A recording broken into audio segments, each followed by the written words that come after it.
Salut à tous et bienvenue dans Xbox TV, votre rendez-vous de la communauté francophone. Aujourd'hui, dans les news, on s'intéresse à la nouvelle mise à jour de la Xbox One, ainsi qu'à la première compétition e-sport sur Titanfall, la Xbox One Titanfall Cup. Dans Insider, nous partons dans l'espace avec Destiny, et enfin, ce mois-ci, c'est Dercos qui se dévoile dans notre Lighton avec une interview très personnelle.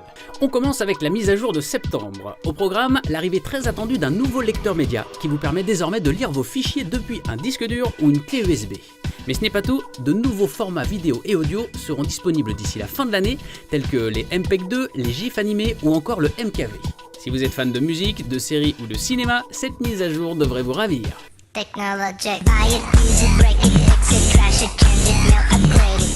Vous en avez marre de vous balader dans votre Titan, de passer vos nerfs sur des bots, de ne pas donner la pleine mesure de votre talent? Alors venez tenter votre chance dans la première compétition e-sport de Titanfall. Les inscriptions sont ouvertes jusqu'au 27 septembre sur le site Glory for Gamers. Cette compétition elle est importante parce que déjà c'est la première grosse compétition en France sur Titanfall. Ça fait 6 mois que le jeu est sorti, il n'a jamais été si agréable à jouer. Il existait un petit peu déjà d'e-sport sur Titanfall et du coup on a été voir la communauté qui jouait déjà et on a demandé quelles règles pratiquer pour ce type de compétition.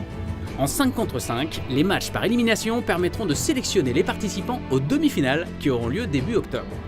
Ce ne sont pas moins de 128 équipes qui sont attendues avec à la clé 10 000 € de lot à gagner, dont 6 500 en cash. Et tous ceux qui auront la chance d'atteindre la phase finale se donneront rendez-vous sur le campus de Microsoft. Alors maintenant que vous avez toutes les infos, il ne vous reste plus qu'à prouver votre talent et à remporter la victoire finale. Et les gars, si vous voulez être invité sur le campus, surveillez bien les réseaux sociaux d'Electronic Arts et d'Xbox, des places seront à gagner. Dans l'histoire du jeu vidéo, il existe des licences et des studios qui marquent. Bungie fait incontestablement partie de cette élite. En 2001, le lancement de la première Xbox voit apparaître sa première icône, le charismatique Master Chief.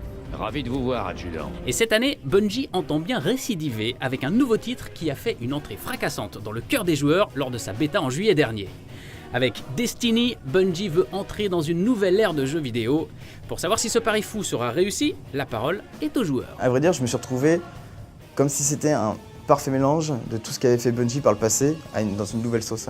C'est-à-dire que j'ai retrouvé ce côté science-fiction qui est propre à Bungie, un peu rétro-science-fiction qu'ils avaient eu dans Halo et dans Marathon, fusionné au côté médiéval qui est un peu le cœur du studio, qui est leur façon de penser. Vraiment, on sent que c'est l'univers qu'ils avaient envie de créer, parce que ça leur ressemble, quand on connaît vraiment bien le studio, qu'on connaît leur culture, c'est exactement eux. En fait, je me retrouvais chez moi, encore plus en ayant connu Halo comme il fallait. La force de ce Destiny, c'est surtout son univers et sa diversité. Chaque personnage sera personnalisable, vos armes, votre équipement et même vos véhicules reflèteront votre identité. Mais l'arme fatale du jeu est de faire disparaître la frontière entre solo et multijoueur avec une aventure 100% connectée. Étonnamment, j'ai été agréablement surpris. J'avais du mal à m'imaginer comment en FPS on pouvait avoir ça, sachant qu'en général les FPS monde ouvert, moi sur Borderlands, je m'étais un petit peu ennuyé au bout d'un moment. Et puis au final, le fait d'avoir cette espèce d'événement dynamique qui va te ramener d'autres joueurs, ça donne un impact de folie au monde, quoi. Tu vas jamais t'ennuyer, tu vas lancer tout seul parce que parce que t'as pas de potes, il est 6h du mat, t'es dans un autre pays. Et tu vas quand même réussir à trouver du monde et peut-être créer un petit groupe parce que tu vas dire écoute, ouais, on a fait 2-3 loots, on a fait cette technique, je t'envoie un petit message privé pour te dire rejoins ma Fire Team et on va jouer ensemble, quoi. Alors, peut-on vraiment dire que Bungie a réussi à égaler Halo ? Moi, je veux dire qui vivra verra. Hein. Je mettrai pas tous mes œufs sur Destiny, mais j'attends d'être surpris. J'ai été surpris par la bêta, alors pourquoi pas avec le jeu final. Pour ceux qui n'ont pas encore de One, sachez que Destiny est offert pour l'achat d'une console chez certains revendeurs. Destiny est disponible sur Xbox One et sur Xbox 360. À 19 ans, Dercos, c'est 50 000 abonnés sur YouTube, 13 000 followers sur Twitter. En 2 ans, il est devenu une référence sur FIFA et notamment sur FIFA Ultimate Team. Avec son compère Psycho17, il propose notamment de découvrir le jeu au travers de pack opening et de conseils. Mais Dercos, c'est aussi une grande histoire d'amour avec la série Halo et nous sommes allés chez lui, à sa rencontre, en Auvergne. Alors Dercos, dis-nous, en tant que fan de Halo, qu'est-ce que tu penses de ce Halo Guardians ? Halo Guardians, on n'a pas eu énormément d'informations. Après, le peu d'informations que j'ai pu voir sur ce Halo 5, on peut le dire, c'est que graphiquement il est très lourd. Et la bêta de Destiny alors ? La bêta de Destiny, voilà, je l'attendais beaucoup. Avant, on n'avait pas beaucoup d'infos sur Destiny. Après la bêta, voilà, moi je l'ai surgeeké, limite la bêta, j'ai passé plus d'1 jour de jeu dessus, donc c'est quand même assez énorme. Et j'ai envie de dire, limite, ils en ont trop mis dedans. Je pense qu'ils auraient dû garder quelques trucs secrets, par exemple la lune, etc. J'ai pas forcément l'habitude de ces jeux, moi c'est FIFA, c'est Halo. Donc ça me permet de tester de nouveaux types de jeux.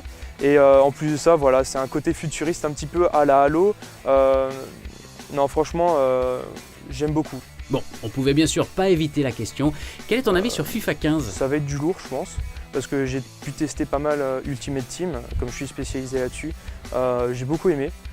Globalement, je pense que ça va être un bon jeu. Après, est-ce que ça va révolutionner le jeu du football, la simulation du football ? Je sais pas. Moi, ce que j'attends en tout cas, c'est Ultimate Team avec les nouvelles fonctionnalités d'Ultimate Team. Allez, on passe maintenant à un petit portrait chinois, mais alors attention, question courte, réponse courte. Tu es prêt ? C'est parti. Si tu étais un héros de jeu vidéo, John 117, Master Chief, franchement voilà.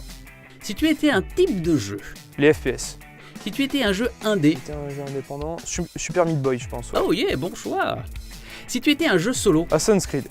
et si tu étais un jeu multi. Je pense Halo parce que voilà, c'est le jeu de mon enfance et c'est là où j'ai vraiment commencé le multijoueur au niveau du Xbox Live. Donc ouais, voilà. Si jamais tu étais perdu sur une île et que tu ne devais garder qu'un seul jeu vidéo pour le reste de ta vie, ce serait lequel ? Là, je vais en avoir deux. Ça va être FIFA et Halo, encore une fois. Hein, j'arrête pas de parler de ça, mais ça va être les deux. Bon allez, le mot de la fin. Pour l'Auvergne, les abonnés sauront de quoi je parle. Voilà. Et voilà, Xbox TV c'est terminé, on se retrouve le mois prochain avec du très lourd puisque nous parlerons de Sunset Overdrive et d'Assassin's Creed Unity. Si vous avez aimé l'émission, n'hésitez pas à vous abonner sur la chaîne Xbox FR et à nous suivre sur Facebook et sur Twitter et puis surtout, faites-nous part de ce que vous souhaiteriez voir dans le prochain épisode. On vous écoutera les amis. À bientôt, bye.